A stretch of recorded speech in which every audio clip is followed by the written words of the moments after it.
अरे ओ जुम्मा मेरी जाने मन बाहर निकल, आज जुम्मा है, आज का वादा है, देख मैं आ गया, तू भी जल्दी आ, मुझे मत तड़पा रे, तू बोली थी पिछले जुम्मे को जुम्मा दूंगी अगले जुम्मे को, आज जुम्मा है तो आजा आजा आजा आजा आजा आजा हे, जुम्मा जुम्मा दे दे, जुम्मा जुम्मा दे दे जुम्मा, जुम्मे के दिन किया जुम्मे का वादा, जुम्मे को तोड़ दिया जुम्मे का वादा, ले आ गया रे फिर जुम्मा जुम्मा जुम्मा दे दे, जुम्मा जुम्मा दे दे जुम्मा, जुम्मा दे दे दे जुम्मा दे दे दे दे जुम्मा दे दे जुम्मा दे, जुम्मा दे ना ना ना ना दे दे दे जुम्मा दे दे दे जुम्मा।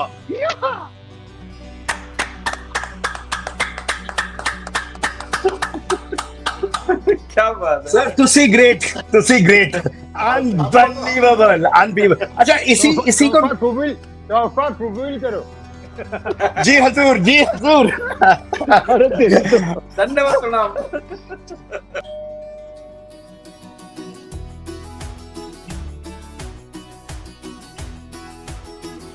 Sudesh Bhosle ji, thank you very much for coming on our show and welcome to क्यों घंटी बजी। और मैं सारे दर्शकों को ये बताना चाहता हूं कि आज सुदेश भोसले जी जो गायक है, गायक number 1, entertainer number 1, perfectionist number 1 and performer number 1 on क्यों घंटी बजी। What says Amarjeet? क्या बात है, बहुत बहुत स्वागत है जी। और मैं स्वागत आपका अपने तबले की ताल से करूंगा। हाँ,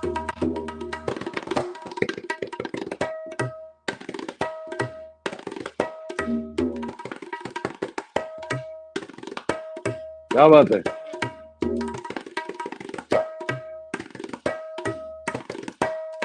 बहुत बहुत स्वागत है हमारे इस चैनल पर सुदेश जी। क्या बात है।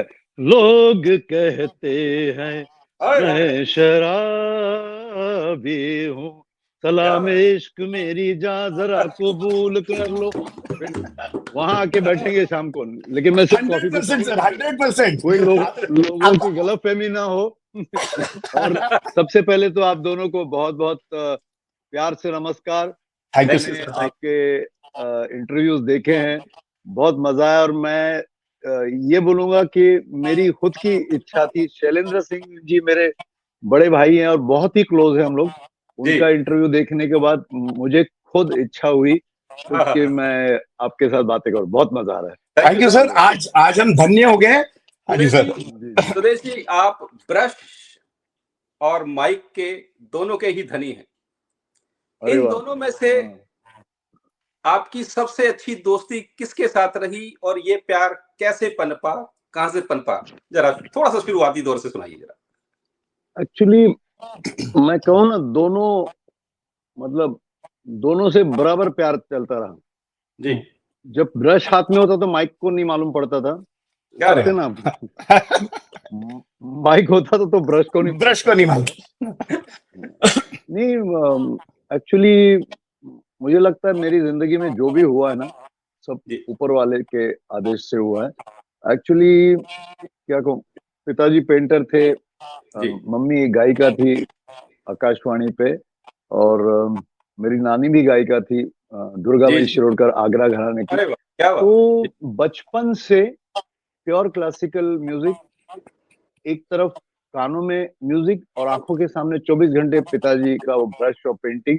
और मैं उस वक्त की बात कर रहा हूँ जब मुगले आजम, दोस्ती, झनक झनक पायल बाजे और दारा सिंह जी जब हीरो थे, वो सारे फोटोज हमारे घर पे आते थे। तो उस वक्त ऐसा था ना, कुछ डिसाइडेड नहीं, बस पढ़ाई अच्छी करो 10वीं तक, और पढ़ाई में भी अच्छा था थोड़ा बहुत।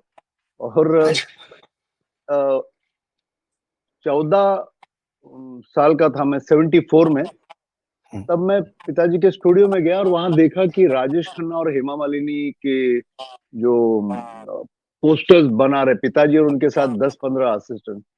तो मैंने सोचा मैं भी कर लूं, तो पिताजी ने कहा कर ले। तो एक स्केच किया मैंने राजेश खन्ना, हेमा मालिनी का।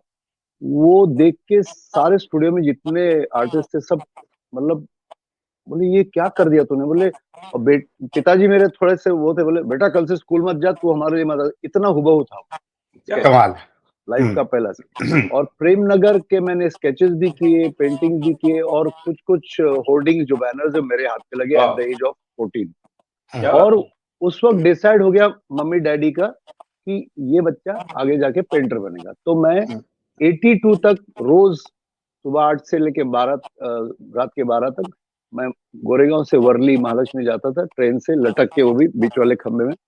और 24 घंटा पेंटिंग, मतलब प्रेम नगर, जूली, स्वयंवर, मतलब और कुछ ध्यान में नहीं था। और 90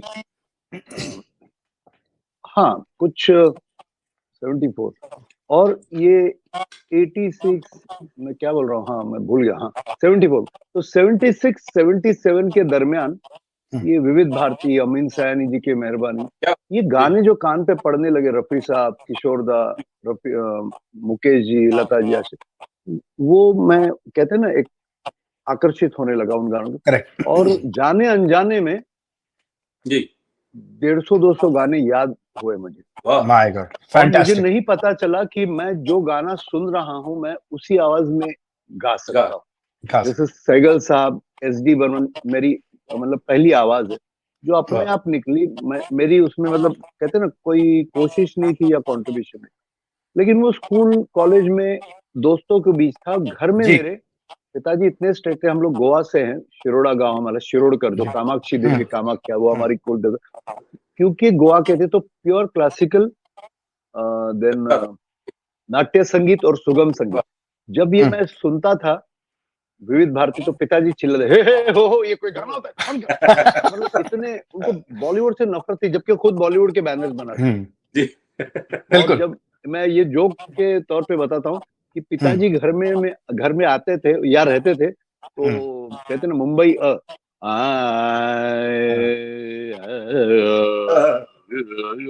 जैसे पिताजी भागे, ओ हसीनो तुमने सदियों आशिक को तड़पाया, जब पिताजी आए करना पड़ा। तो ये हमने, और बाद में पेंटिंग भी करता था।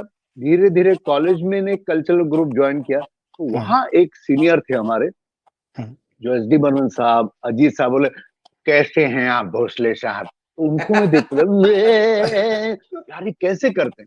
तो ये सुन सुन के मुझे भी थोड़ा शौक पैदा हुआ। और कहते ना 82 के दरमियान 76 77 थोड़े थोड़े कल ना सार्वजनिक पूजा, गणपति मंडल, यहाँ जाके थोड़ी थोड़ी करने। घर पे बताया नहीं था क्योंकि बहुत डर था कि हिंदी गाने क्यों गा रहे हैं, कि पापा से कहीं डांट ना पड़ जाए। हाँ डांट ना पड़ जाए, क्योंकि बर्दाश्त ही नहीं होता था, मतलब वो। अच्छा, और एक मैं छोटा सा किस्सा, हमारे गांव से एक नानी हमारे दूर के रिश्तेदार आए और मेरे पिताजी को लोगों ने बोला था, अरे आप देखो तो सही आपका बेटा क्या करता है। और एक दिन चुपके से मम्मी डैडी आए, ऑडियंस में बैठे, देखा कि मैं जो भी कर रहा हूँ यार तालियां पड़ रही, यार बेटा तो कमाल है, घर में तो बिल्कुल शांत बैठा है, शर्माया हुआ, और मैं कुछ भी कर रहा हूँ तो लोग तालियां बजा रहे हैं। और तब पिताजी को ना हिंदी गाने अच्छे लगने लगे, किशोरदा भी अच्छे लगने लगे। और एक ना बुजुर्ग हमारी ना नानी या कोई दूर की रिश्तेदार मुंबई आई गोवा से, तो उन्होंने तो पिताजी ने बोला कोंकणी में, मजो पूत बोरो गाता, मीन्स मेरा बेटा अच्छा गाता है। तो उन्होंने बोला सुनाओ बेटे। और वो बेचारी बुढ़ी नानी वो कुछ एक्सपेक्ट ये किया कि मैं कोई क्लासिकल सुनाऊंगा। मैंने, बेशरम थे ना, बचपन था, तो मैंने सुना, हाँ डर नहीं होता ना उसको। अच्छा, मुझे क्या मालूम ये क्या समझती है। मैंने वो गाया, पल भर के लिए कोई हमें प्यार कर ले, तो उसने एक नजर से पिताजी को देखा, फिर अरे खड़े खिड़की पे, बस उसको हार्ट अटैक आना धीरे से बोली, ऐसा गाता है तेरा बेटा? वो कभी सुना ही नहीं ना शुरू में। तो एनीवे, तो धीरे धीरे पिताजी को भी सब अच्छा लगने लगा। और वही वक्त था जब ये पोस्टर हैंड पेंटेड ना थोड़ी सी कम हो गई, ये डिजिटल की वजह से। ये आफ्टर धीरे, हाँ 82 में। तो थोड़ा सा मैंने कहा पिताजी को, आप अभी स्टूडियो ये करो, आप अपने शौक या पेंटिंग करते रहो। और धीरे धीरे धीरे मुझे पता ही नहीं चला कि मैं स्टेज पे कैसे आ गया ये। और 82 में मेरा एक्चुअल प्रोफेशनली मैं स्टेज पे आया। मेलोडी मेकर्स एक ग्रुप है, जो किशोर दा के पुराने वीडियोस देखेंगे तो पीछे बैंड है मेलोडी मेकर, उसमें 82 में मैं ज्वाइन हुआ। और बस लाइफ चेंज हो गई। और कहते हैं ना, ये आवाजें मतलब सिंगर्स एक्टर्स की आवाजें अपने आप आने लगी, और समझा ही नहीं कुछ, मजा आने लगा। और सबसे पेंटिंग में मजा आता था, यहाँ क्या हुआ ना, तालियां, सीटियां और पैसे मिलने लगे स्टेज पे। और मजा उसपे मैं आऊंगा। अमरजीत एक मिनट, अमरजीत एक मिनट, मैं पहले पूछूंगा। नहीं एक सुदेश जी आगे अभी तो बहुत लंबा हो जाए तो मैं तब तक चाय पी लेता, कौन पूछेगा।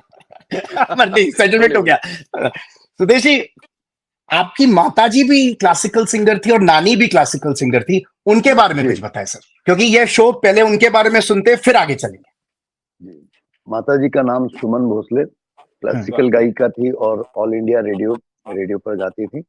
और वो आर्टिस्ट भी थी। वो जो बैनर्स पे जो नाम क्रेडिट्स लिखते हैं ना, जैसे आन मिलो सर, म्यूजिक डायरेक्टर कौन, ये वो मम्मी लिखती थी।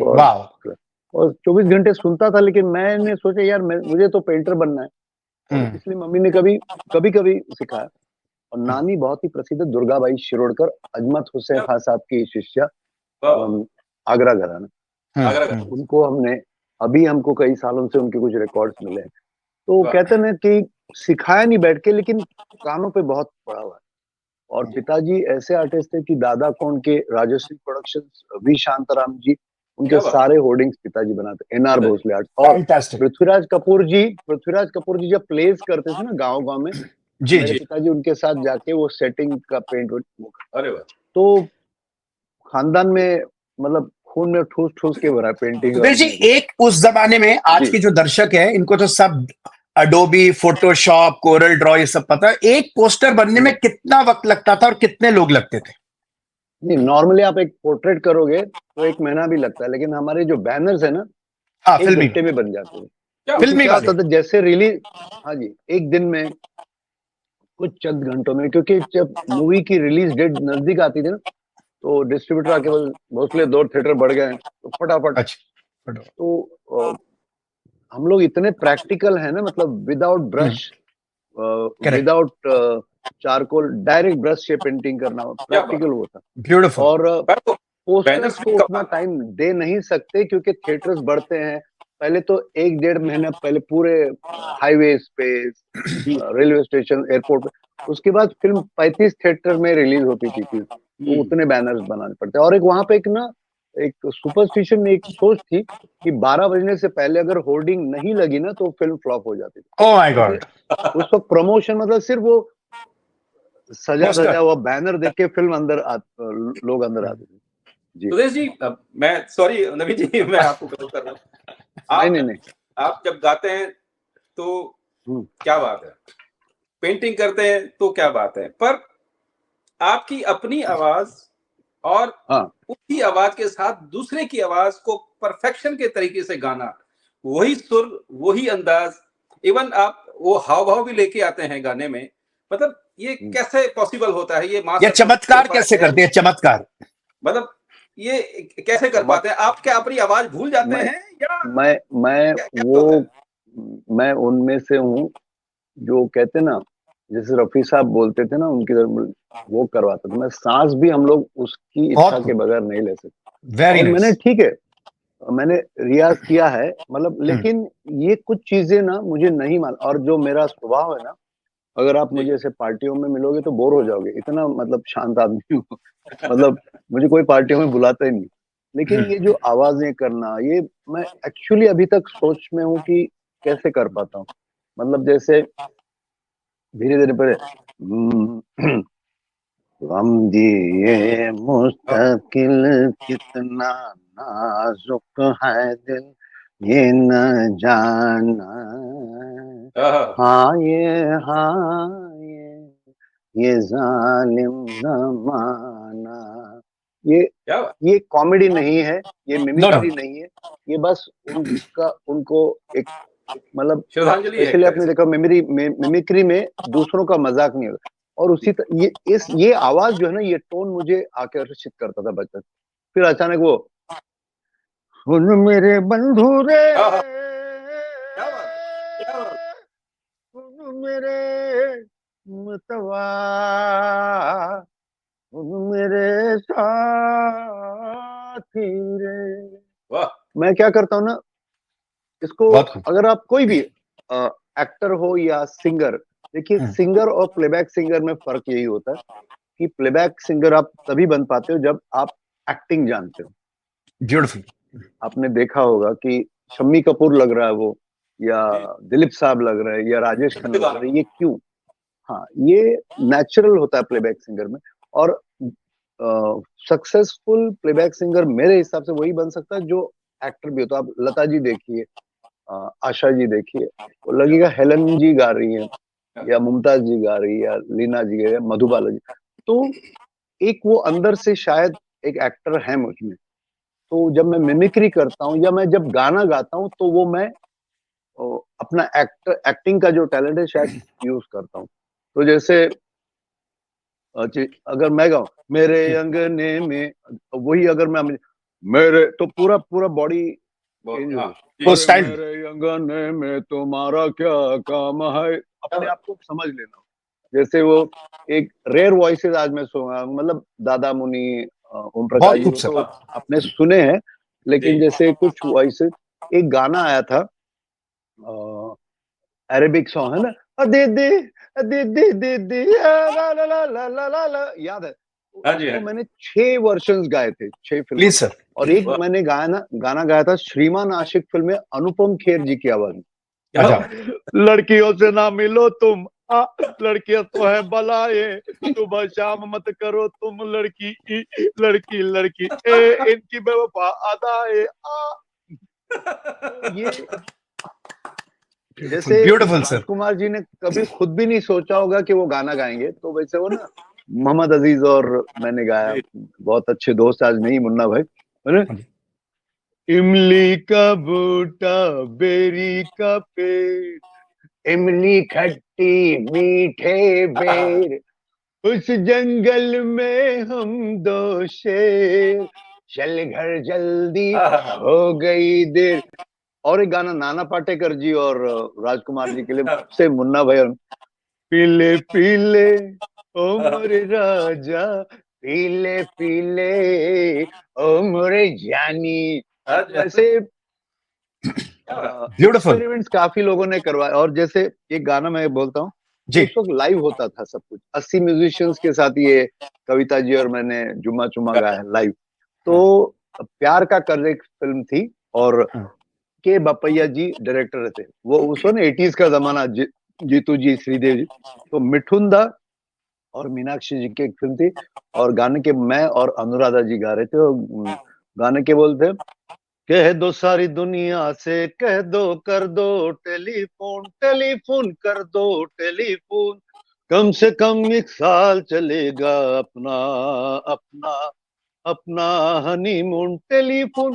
तो उसमें अंतरे में एक लाइन है, तूने मेरी कमीज पहन ली, मैंने तेरी तेरी पतलून, हनीमून।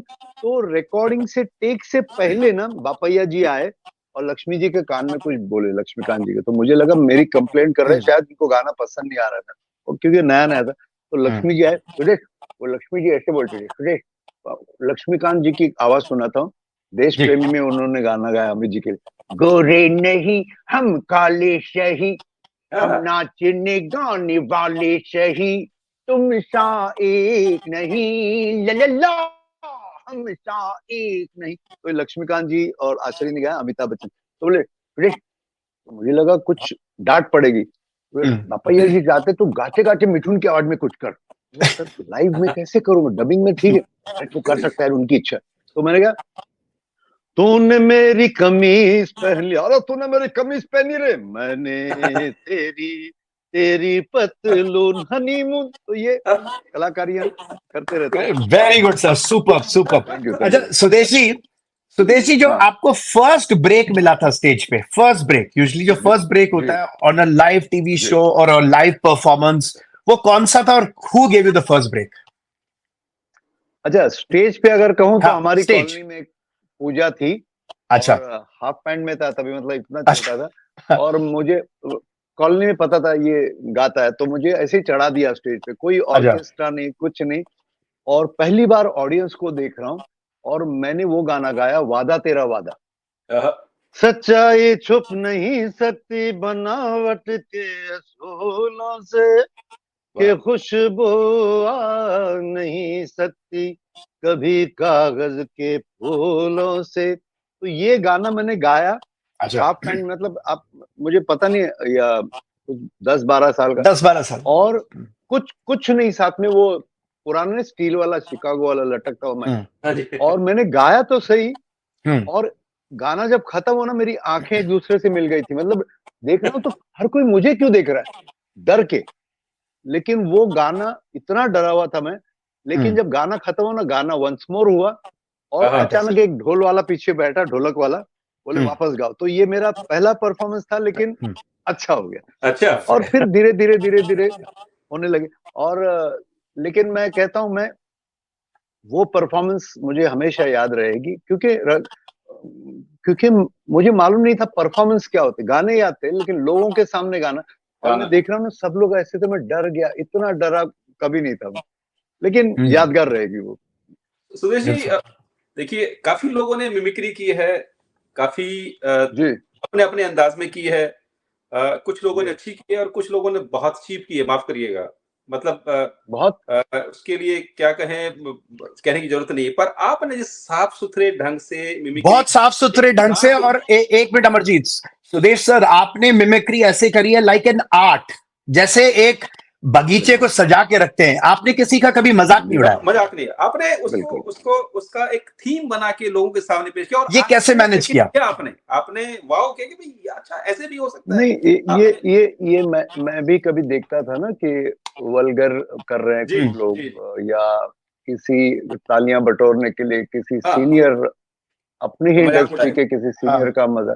तो ये पहले से मुझे पसंद नहीं था।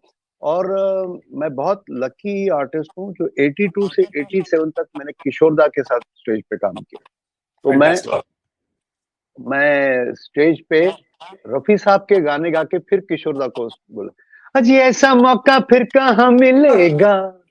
या और फिर मैं एक गाना गा के ना विंग्स में से विंग में दे, तो किशोर दा बोलते थे, मतलब एक और गा, एक और। अरे हाँ। तो बार बार देखो, हजार बार देखो, ये करके फिर 2-3 गानों के बाद किशोर दा बोलते मतलब अब मुझे बोला, ऐसे। अच्छा। और फिर 1 घंटा, 1.5 घंटा, 2 घंटे किशोर दा, और मैं विंग में बैठ के ना पूरा 24 घंटे, मतलब क्या करते, कैसी बात करते, कैसे वॉइस थ्रो करते, कैसे ऑडियंस के हिसाब से गाने बदलते हैं।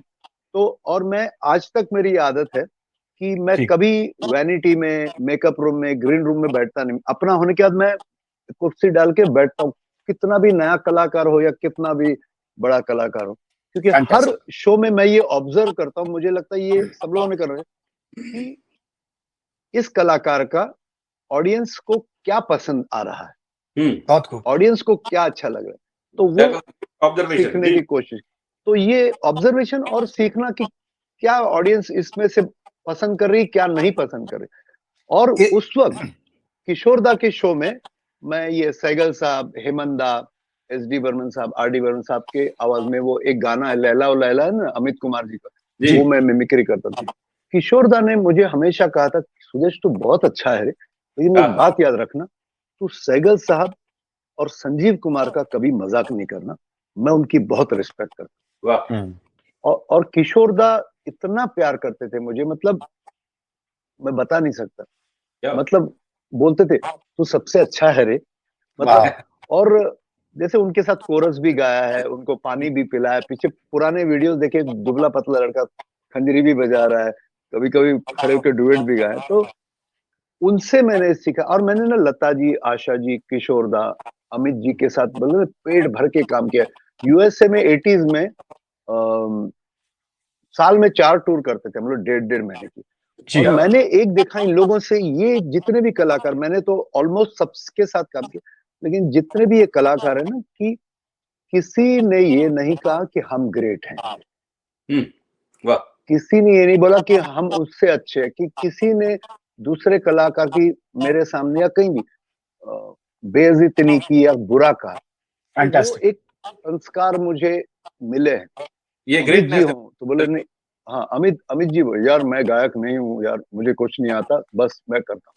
किशोर दा ने कभी नहीं बोला कि मैं बेस्ट हूँ, लता जी ने कभी नहीं बोला मैं बेस्ट हूँ, आशा जी ने कभी नहीं बोला। इनफैक्ट आशा जी के साथ में 86 से अभी तक, अभी सितंबर में उनका आशा एट 90 शो हुआ था, उसमें भी मैं था। दुबई में। 86 से अब जी कितना, वो शो के बाद मुझे पूछती सुदेश मैंने ठीक गाया क्या?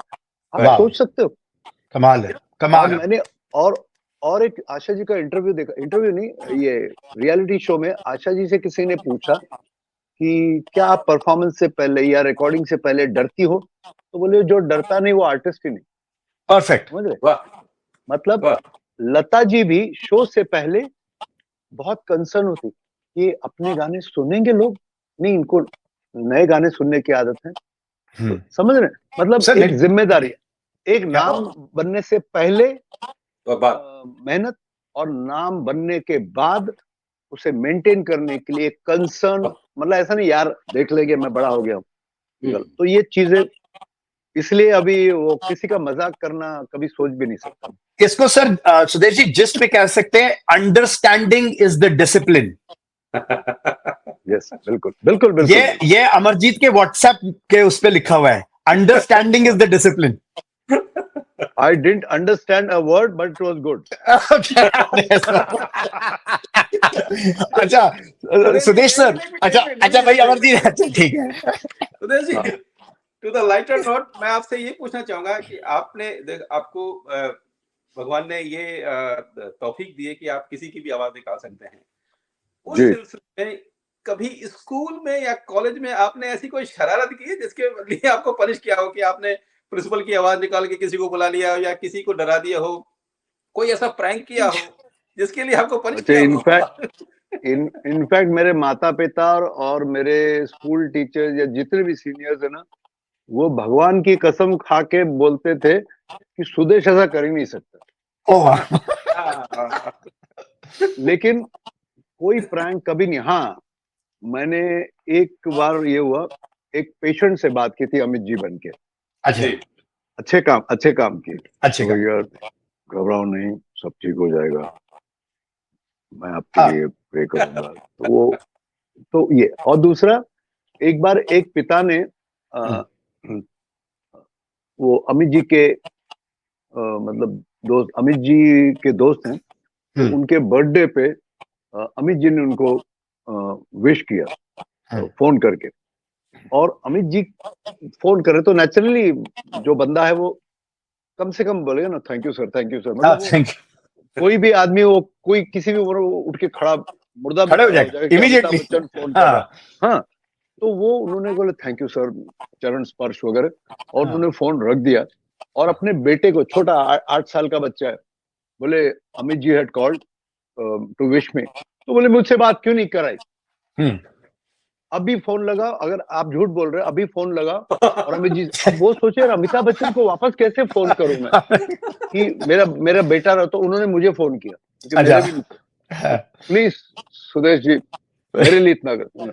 हाँ बेटे, देखिए मैंने आपके पापा को फोन किया था, पापा को तकलीफ मत देना। और वो बेटा ना, हरिओम सर, हरिओम, हम सर सर सर पाए लागू, सर पाए लागू, चरण पर सर।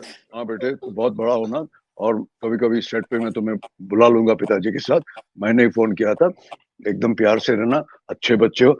और वो आज तक अपने पिताजी को थैंक यू बोल रहा है। बहुत खूब। अच्छा सुदेश जी, एक प्रैंक, इट्स अ प्रैंक। हाँ, नहीं प्लीज। हाँ, नहीं, मैं आपको बताऊं, प्रैंक मैंने नहीं किया, लेकिन उन आर्टिस्टों के साथ अपने आप प्रैंक हुआ। जैसे मैं आपको बोलूंगा अमित जी का, ये मैं कई इंटरव्यूज में बोल चुका हूं, लेकिन फिर बोलता हूं।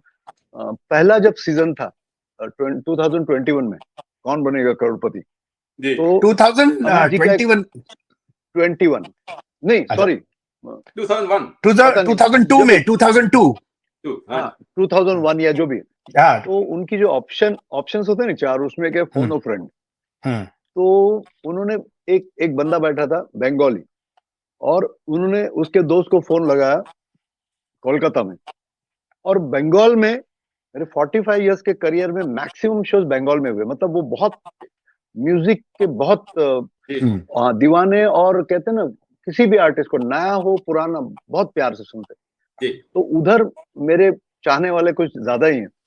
तो उन्होंने अमित जी ने बोला, नमस्कार, मैं अमिताभ बच्चन बोल रहा हूँ, कौन बनेगा करोड़पति से, आपके मित्र यहाँ बैठे हैं, आपकी जरूरत है उनको, अगली आवाज होगी आपके मित्र की, टाइम शुरू होता है अब। बोले कहीं सुदेश भोसले नहीं था? उधर से आवाज है। तो अमित जी का चेहरा पूरे स्क्रीन पे, अरे नहीं, मैं अमिताभ बच्चन। नहीं नहीं, उनका भी तो आवाज ऐसा ही है ना। बोले तो अमित जी, हे भगवान, कैसे यकीन दिलाऊं आपको।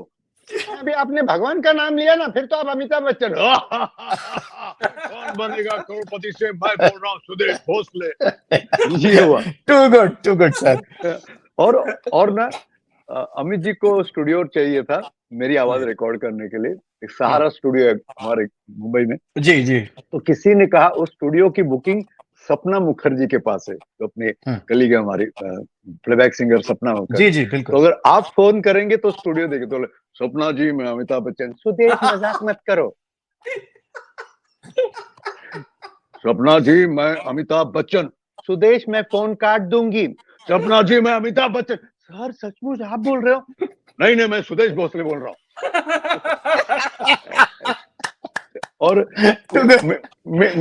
मिठुंदा का किस्सा हुआ। मिठुंदा चैरिटी शोज वगैरह मतलब बहुत करते हैं गरीब बच्चों के लिए वगैरह। तो उन्होंने एक बार, उनको चाहिए थे मैं, मुन्ना अजीज और सपना जी, हम तीनों को वो बोलना चाहते थे कि मैं गरीब बच्चों के स्कूल के लिए आपको ले जाना चाहता हूँ, पैसे नहीं दूंगा, फर्स्ट क्लास टिकट दूंगा, फर्स्ट क्लास होटल में रखूंगा। और मिठुंदा का फोन आया तो कौन मना करेगा। तो पहला फोन उन्होंने किया, वो भी रात के 2 बजे, मुन्ना भाई को। ए मुन्ना दा, अच्छा दोनों बंगाल के हैं ना, तो ए मुन्ना दा, अमी मिठुंदा। क्यों सुदेश भाई, नींद नहीं आ रही क्या? अरे क्या रहे, मेरा यही गिर गया, यही। अरे क्या रहे सुदेश भोसले, मुन्ना दा, मिठुंदा बोल रहा हूँ भाई। तो देखो, तो वो कैसे वैसे कन्विंस हो गए। उसके बाद सेम कोइंसिडेंटली, मतलब वो इनका स्वप्ना, अच्छा ये भी बंगाली, स्वप्ना, हम मिठुंदा। सुदेश टाइम तो देखो, इतनी देर फोन कर रहे रात के। अरे क्या रहा तुम लोग, सुदेश मिठुन बोल रहा हूँ। और नेक्स्ट डे हम लोग एयरपोर्ट पे मिलो, तीनों चारों हंस रहे, क्या रहा तुम लोग, मैं बोल रहा हूँ, चिल्ला, अरे अभी मिठुंदा। तो ये मैंने कभी प्रैंक नहीं किया, लेकिन कई बार हुआ। और सबसे अच्छी बात है सर, मैं आपको बताऊं कि जैसे कई एक्टर्स हैं जो बोलते हैं, सुदेश यार वो 1 महीने के लिए बाहर जा रहे हैं शूटिंग पे, एक रील बची यार कर दे तो डबिंग मैं करता हूँ। तो ऐसे प्रैंक नहीं, लेकिन कई बार ऐसे याद है ये बाहर जाने पे तेजाब में अनिल कपूर जी का भी कुछ शायद आपने डबिंग किया था। आपने जब ये बोला तो मेरे को एक बात याद आ गई है जी।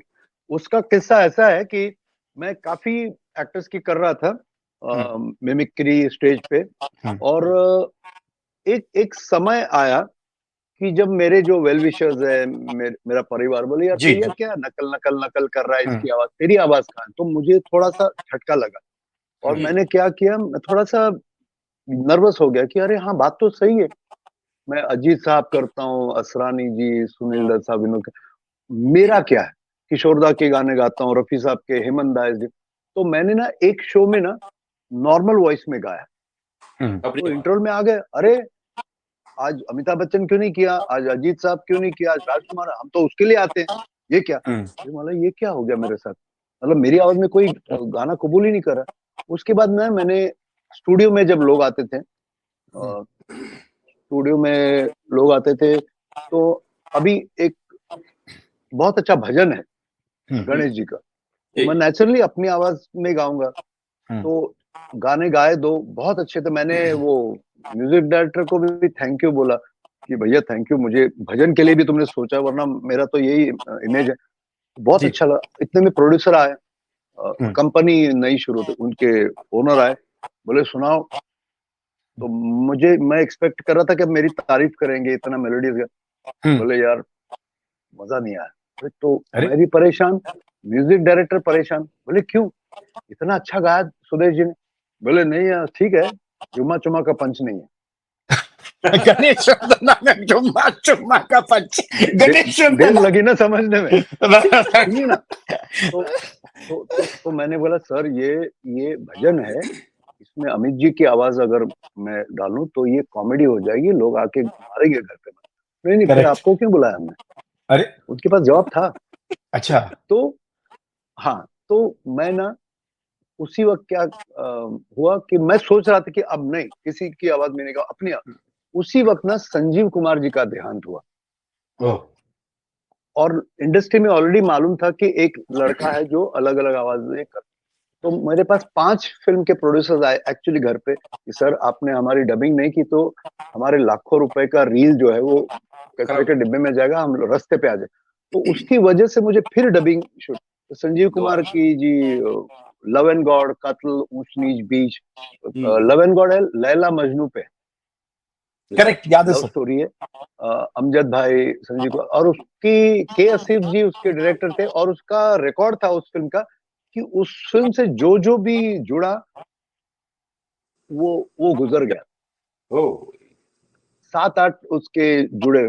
तो मुझे भी लोगों ने बोला यार तू मत कर, तेरा भी नंबर लग जाएगा। लेकिन तो मैं जैसे एक सीन सुनाता हूँ, मतलब आपका जवाब मैं दूंगा अनिल कपूर कि लैला जो है और ये मजनू का नाम है कैस, रियल नेम।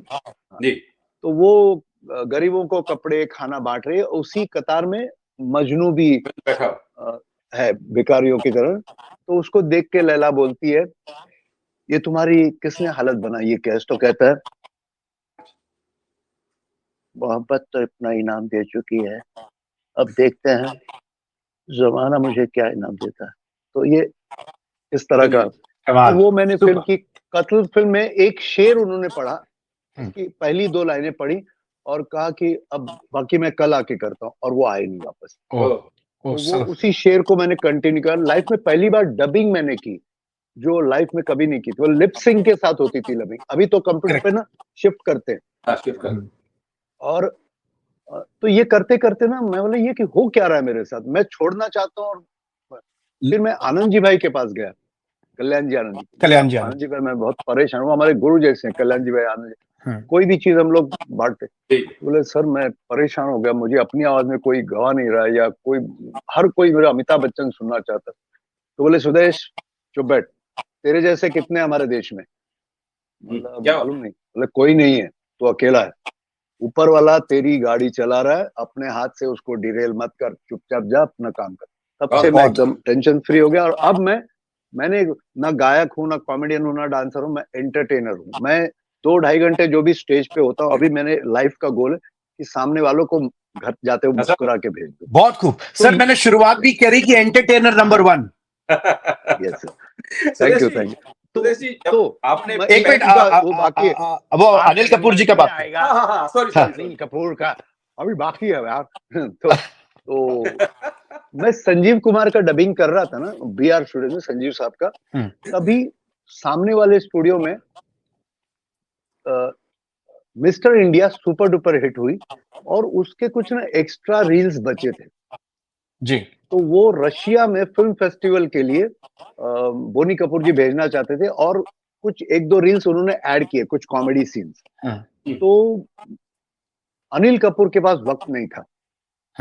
तो सामने मैं संजीव कुमार जी की डबिंग कर रहा हूँ, इस दूसरे स्टूडियो में मुझे बुलाया गया कि अनिल कपूर मिलना चाहते हैं। तो मैं गया, बोले यार वो 2 रील है, मेरा अभी फ्लाइट है, मैं कर नहीं पाता हूँ, अर्जेंट है। बोले सर मैंने आपको कभी सोचा भी नहीं। मैं नहीं, अरे तू कर पाएगा यार। तो मैंने ना एक किसी मिमिक्री आर्टिस्ट का सुना हुआ, अरे एकदम झकास बाबा, अरे वेरी गुड कर ले और निकल गए। तो वो 2 रील मैंने पहली बार लाइफ में की। निकल। और फिल्म फेस्टिवल में वो मेरी आवाज में 2 रील चले। और उसके बाद, उसके पहले और उसके बाद मुझे कभी अनिल कपूर, और फिर जब तेजाब की बारी आई तो अनिल कपूर जी आउट ऑफ बॉम्बे या आउट ऑफ इंडिया थे, और एन चंद्रा साहब जो डायरेक्टर, उनको सेंसस के लिए अर्जेंटली डबिंग चाहिए था, तो उन्होंने मुझे बुलाया। बोले मैं नहीं करता हूँ। अरे तूने वो किया है मिस्टर इंडिया, मैंने सुना है। तो वो सर मैं आपको बताऊं, पायलट ट्रैक जो होता है शूटिंग के वक्त, वो सुन सुन के उसी वक्त अपने आप चेंज हो गई वॉइस, और वो मैंने डबिंग की। और उसके बाद सुनिए, और उसका मजा ये है, अनिल कपूर जी आए, उन्होंने भी डब किया, लेकिन जब मिक्सिंग हुई तो इंजीनियर परेशान हो गया कि सुदेश भोसले का ट्रैक कौन सा और अनिल कपूर कौन सा। तो पहली कई प्रिंट्स मेरी आवाज में, और उसके बाद और एक जोक हुआ कि प्रीमियर है और सारे माधुरी दीक्षित जी, अनिल कपूर, एन चंद्रा, स्टार्स बड़े बड़े, और उसमें जॉनी लीवर भी है, जॉनी लीवर साहब। तो एन चंद्रा ने इंटरवल में बुलाया जॉनी को, बोले जॉनी मालूम है ये कौन है? बोले अनिल कपूर है। अबे नहीं, ये अपना सुदेश है। क्या बात कर रहे हैं? तो जॉनी भाई ने मुझे रात के 2 बजे फोन, तू के लो, वो मराठी में बोलते, तूने किया ये यार, तू मच है यार, तू मचमच है यार। तो ये ऐसी कई हमने छोटे छोटे बहुत रील्स किए हैं। अभी मैंने अमित जी के कई एड फिल्म्स होते हैं ना, जैसे मुथूट फाइनेंस हो गए, तो हिंदी वो करते, बाकी इंडिया की असमीज, बंगाली, पंजाबी, गुजराती, तमिल, तेलुगु, कन्नड़ा मैं और मेरे जैसे कई आर्टिस्ट करते हैं। तो वो तेजाब का सच है। लेकिन हाँ बोलिए। जी जी जी जी। आपकी जब आवाज को अमित जी ने अपनी आवाज में सुना, या यूं कहूंगे देखा, तो क्या रिएक्शन था उनका? मैंने अजूबा में जब पहला गाना गाया, वो था अगेन ऋषि कपूर जी और अमित जी, मुन्ना भाई और मैं। अरे ताजुब है तूने प्यार नहीं किया, अरे नहीं तूने दिल नहीं दिया, अरे नहीं दिया ना। अच्छा तो और कुछ लाइनें भी हैं, तो वो सुन के शशि कपूर जी डायरेक्टर थे, बोले यार ये है कौन, इसको बुला, मुझे देखना है ये कौन है। तो शशि कपूर जी मुझे ले गए, हमें ये सुदेश भोसले, तो और देख रहा हूँ साक्षात अमिताभ बच्चन, पहली बार, कभी सपने में नहीं सुना। तो मैं ऐसे ना, सर नमस्ते, तो सामने से ऐसे बोले, अरे भैया हमारी आपकी आवाजें तो बहुत मिलती जुलती, मुझे तो पता ही नहीं चला गाना मैंने कब गाया। तो ये उनका फर्स्ट रिएक्शन। और उसके हाँ मतलब फर्स्ट इंस्टेंट जैसे मैंने,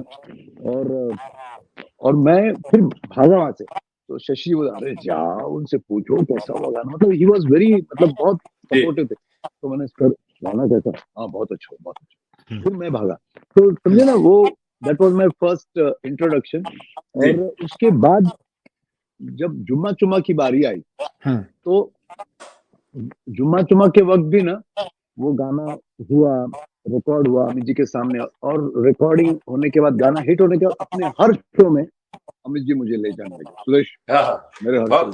और कई कई कई कई बार आप देखेंगे हम दोनों गा रहे हैं अमित जी की आवाज में, वीडियोस भी है। सर प्लीज जुम्मा चुम्मा सुना दीजिए दर्शकों के लिए। क्या जी?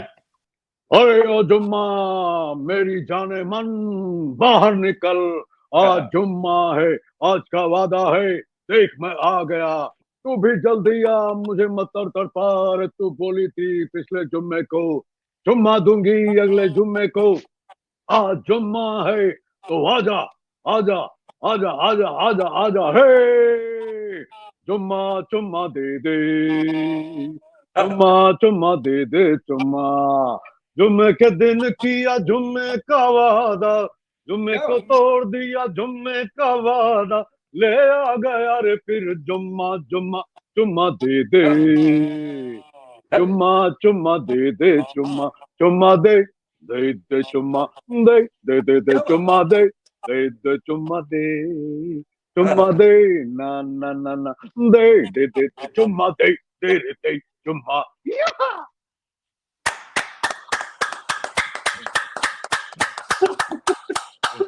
क्या बात है सर, तुसी ग्रेट अनबिलीवेबल अनबिलीवेबल। अच्छा इसी को कबूल करो। जी हजूर जी हजूर। धन्यवाद प्रणाम।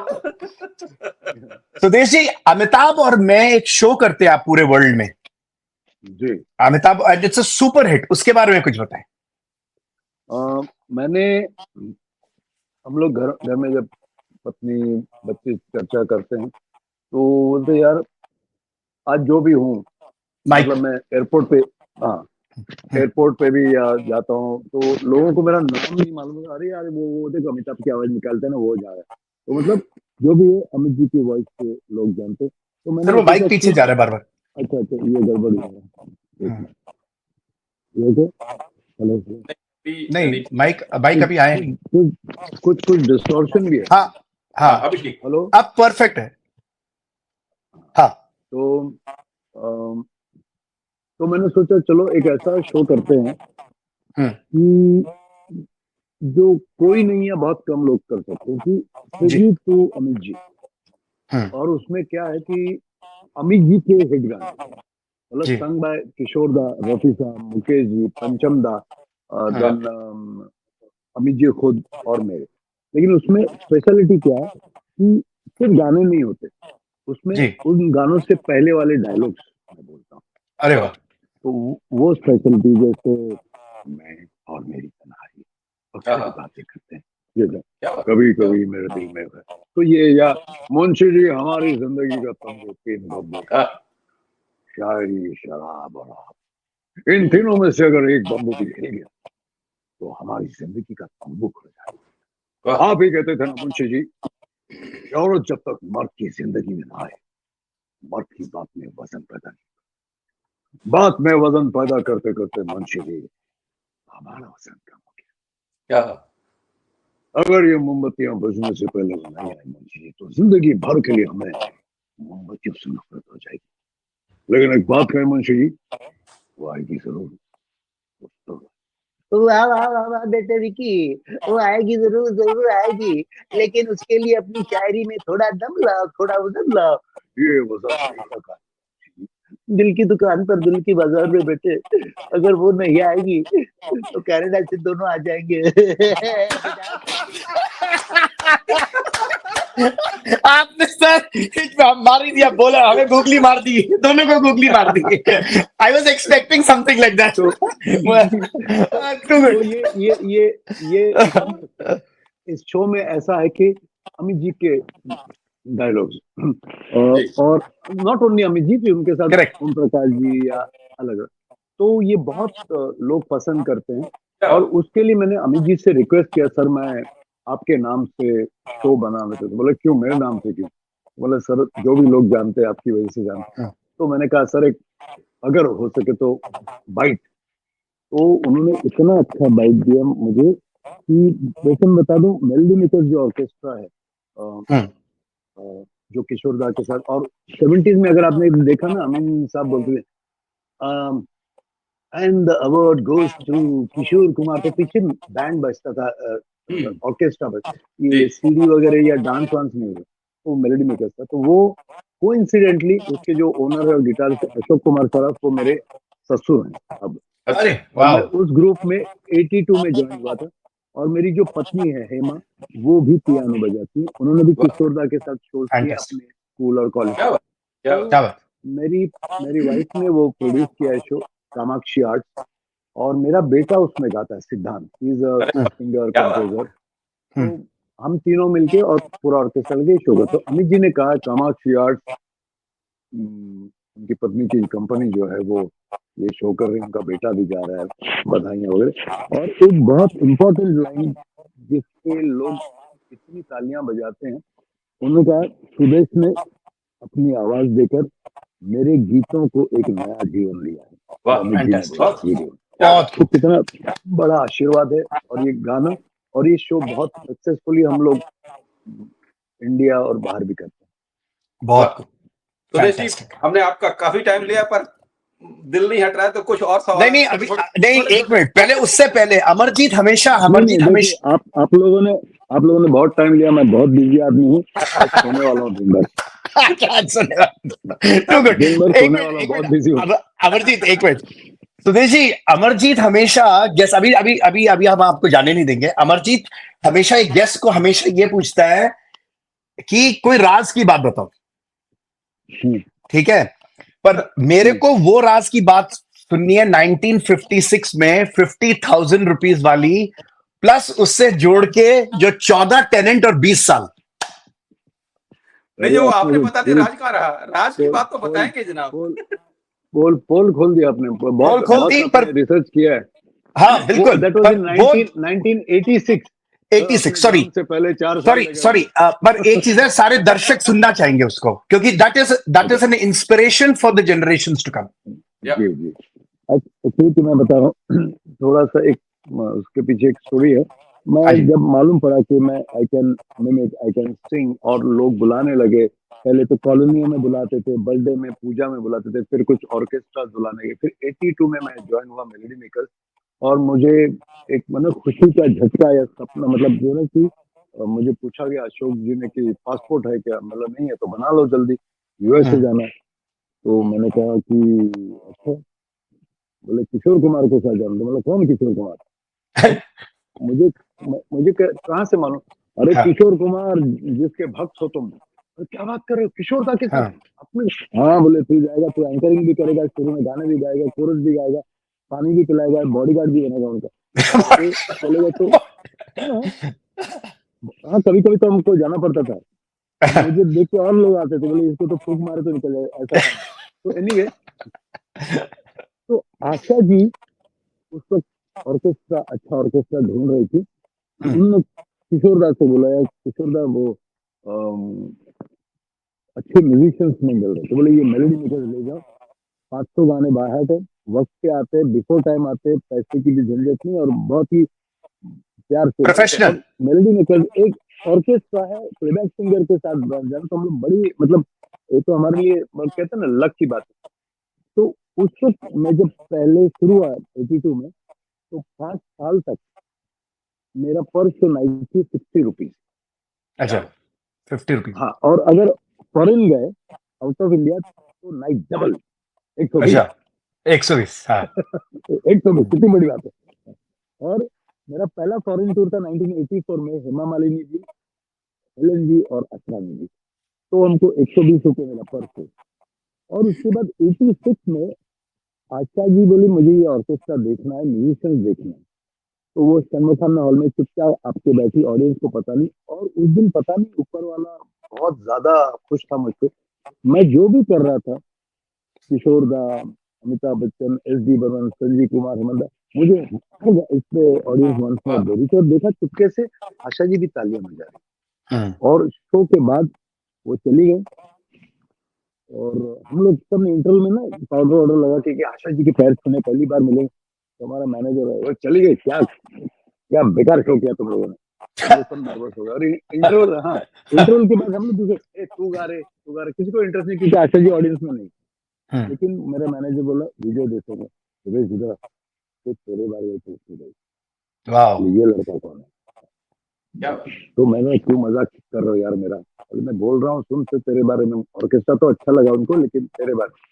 और उसके बाद उसी हफ्ते में ना एक स्टूडियो में हम मिले, तो मैं जाके इनके पैर छुआ के हाँ मैंने देखा तुम्हारे एस.डी. में, मुझे बहुत अच्छा लगा। तो वो रिकॉर्डिंग के बाद आशा जी ने बोला मुझे दादा की आवाज सुनाई ना एस.डी. में, तो डर गया, मतलब अच्छा मैं सीखा हुआ नहीं, सुन के गाता हूँ। आशा भोसले पहली मुलाकात में बोल रहे गाना गाओ, तो आप समझ सकते हो क्या बहुत बड़ी। फिर भी मैंने आंख बंद करके भगवान का नाम लिया, और ये इस गारंटी के साथ कि गाना खत्म होने के बाद गालियां पड़ने वाली, मतलब फुल डरा हुआ था। हाँ, तो मैंने वो अमर प्रेम का सचिन दा ने गाना गाया है,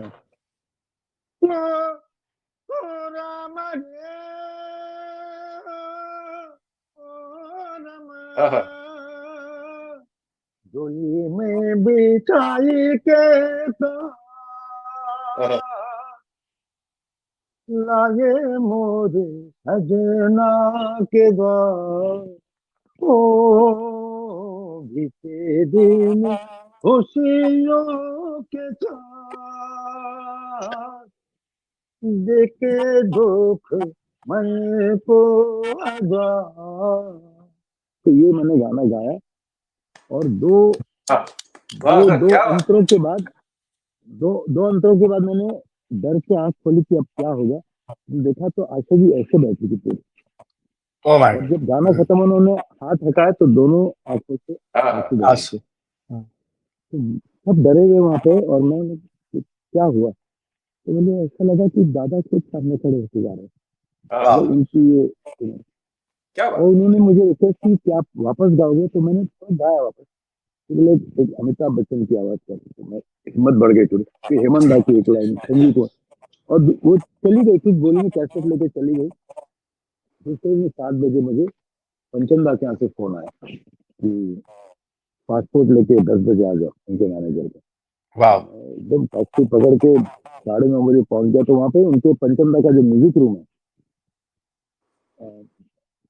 सांता क्रूज में, मेरीलैंड में, तो वहाँ मैं गया। तो पंचम दा, बासु दा, मनरी दा, आशा जी सब बैठे। तो मैं वाह, ऐसे गया, देख रहा था आदि भवन के पहली बार। तो जैसे मैं गया ना, तो आशीष, हाँ हाँ यही लड़का है, वो यही लड़का है।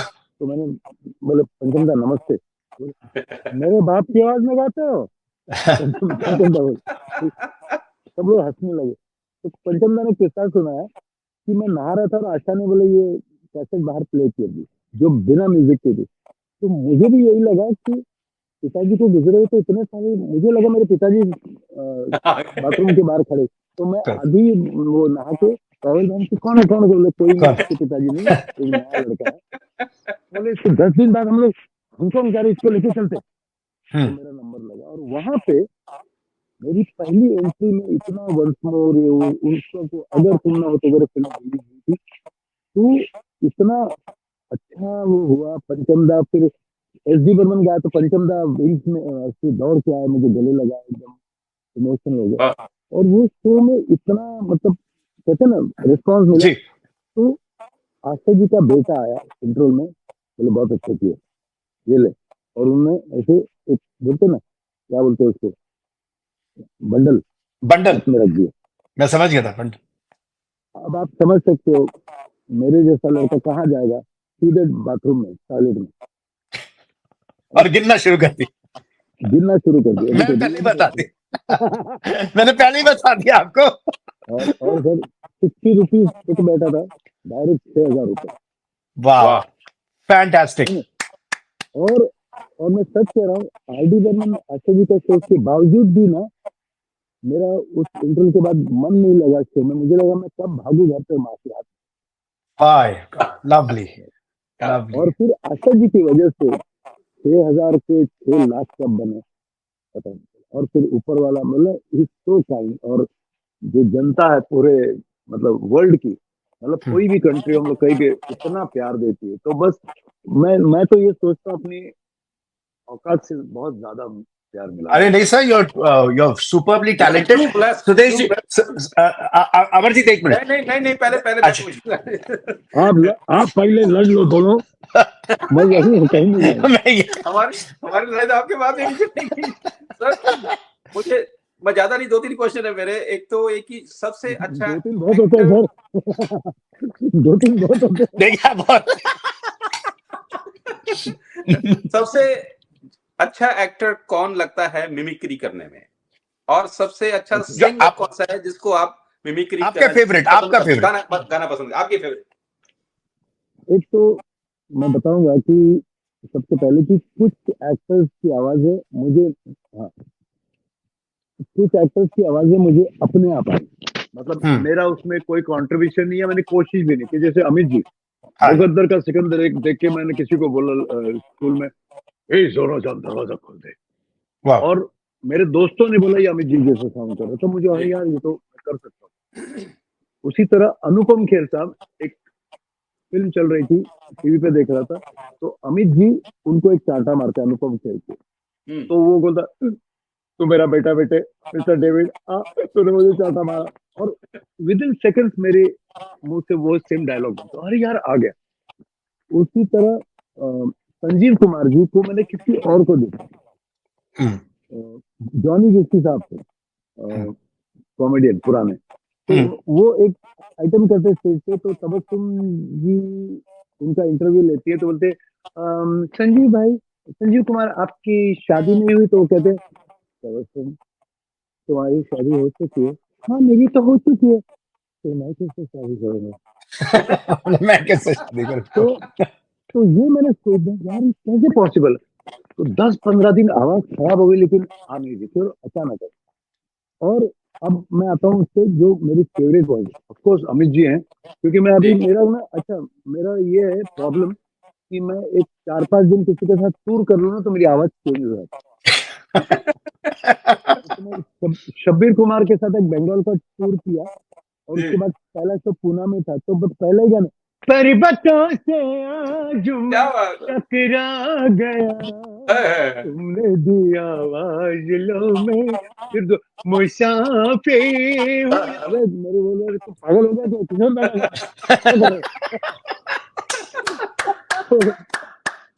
तो टू गुड।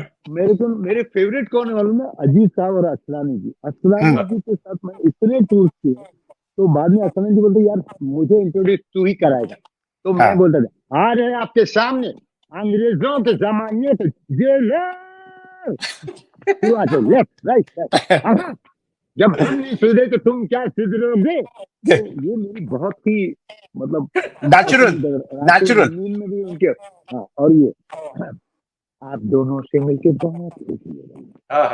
एक नवीन है, एक अमरदीप, एक गिरी है, एक सिंह, किसको कौन से मिशन पे भेजे?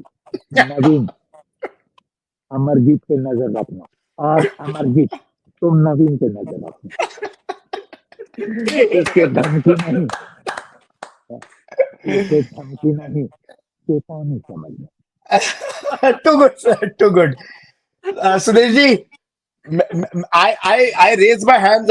I bow down to you. I bow down to you. Sudesh ji, मैं अमरजीत नहीं भाई, नहीं अमरजीत, मैं कन्फेस करना चाह रहा हूँ कि मेरी दाढ़ी दुखनी शुरू हो गई है, हंस हंस के, मतलब मेरा जबड़ा दुख रहा है। सुदेश जी, लास्ट मैं बोल जानू मेरी जान, हाँ जानू मेरी जान, जाना है, हाँ प्लीज प्लीज। जानू मेरी जान मैं तेरे कुर्बान, मैं तेरा तू मेरी जाने सारा हिंदुस्तान, और मैं तेरा तू मेरी जाने सारा हिंदुस्तान, अरे जानू मेरी जान मैं तेरे कुर्बान, अरे जानू मेरी जान मैं तेरे कुर्बान, मैं तेरा तो मेरी जाने सारा हिंदुस्तान, अरे मैं तेरा तो मेरी जाने सारा हिंदुस्तान। क्या बात है सर।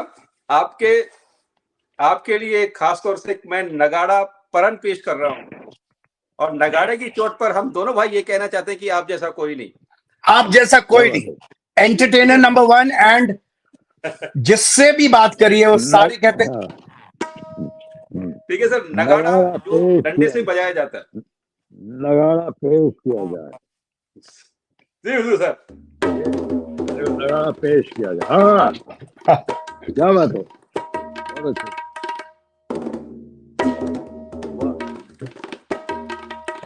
बहुत अच्छा।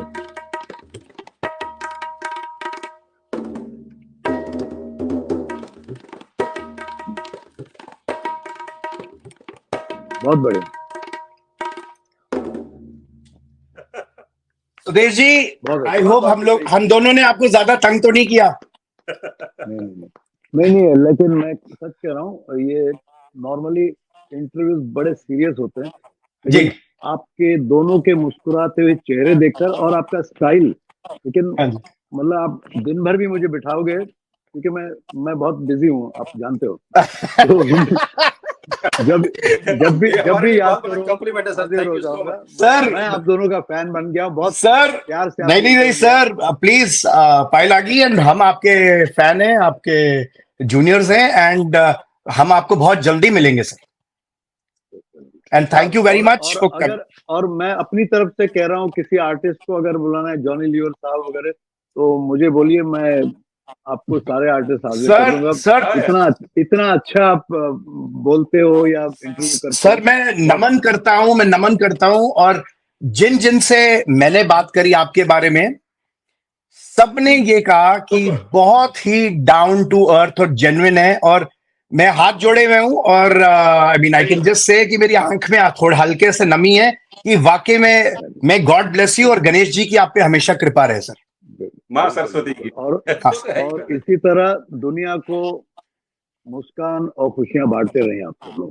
Thank you. हम सब मिलकर, हम सब मिलकर। कलाकार मिलकर इस दुनिया में, पूरी दुनिया में बिल्कुल प्यार और शांति बांटेंगे। Thank you. Thank you sir. Thank you.